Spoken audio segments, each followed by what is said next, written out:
Robert Eugene, also called as Bob Richards, in his competitive days was a versatile athlete who made it to 3 Olympic teams in 2 events. He won the bronze medal in 1948 at the London Olympics and the gold medal at 1952 at Helsinki Olympics and the 1956 Melbourne Olympics. He is the only male 2-time Olympic gold winner in the pole vault.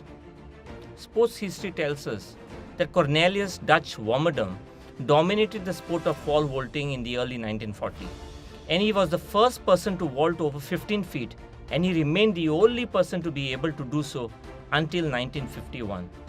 If it wasn't for World War II, he would have been the Olympic champion in pole vault. The Olympic Games were cancelled in 1940 and in 1944 because most of the nations of the world were fighting one another. Cornelius Warmerdam too joined the US Navy and in 1944 was on the ship Matanikau to help the invasion of Japan. Cornelius officially retired from competitive sport in 1946. This was unfortunate because in 1948, when the Olympics finally took place, he was still the best pole vaulter in the world. Meanwhile, Bob Richards was sparing no efforts to try and better Cornelius Dutch Warmerdam's record.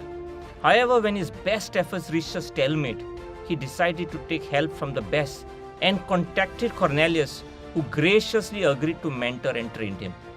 During this short 3-day visit, yet intense association, Dutch's mentoring helped Bob's performance to increase by an astounding 8 inches. Bob's Olympic victory epitomizes 2 vital life lessons for us. The first, great leaders are great teachers. And 2, learn to stand on the shoulders of giants. Great leaders are great teachers. Great people always share their secrets for success. They add value to others. They are always looking for opportunities to help others, while unsuccessful people are always seeking personal gain.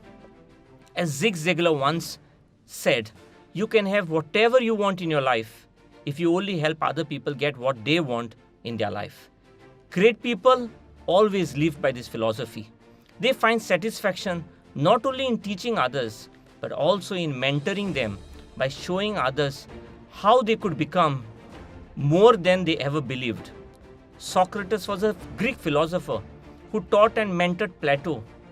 Plato in turn taught Aristotle, and Aristotle taught Alexander the Great. And through this progression, the Greek philosophy was spread throughout the world during Alexander's conquest. Great leaders train others to lead. One shortcut to success, friends, is to look out for great leaders in your area of interest and to ask them for help, because a great leader will always share his secrets and will help you get better. The second key to success is learn to stand on the shoulders of giants. World-class leaders don't become world-class by going the road alone.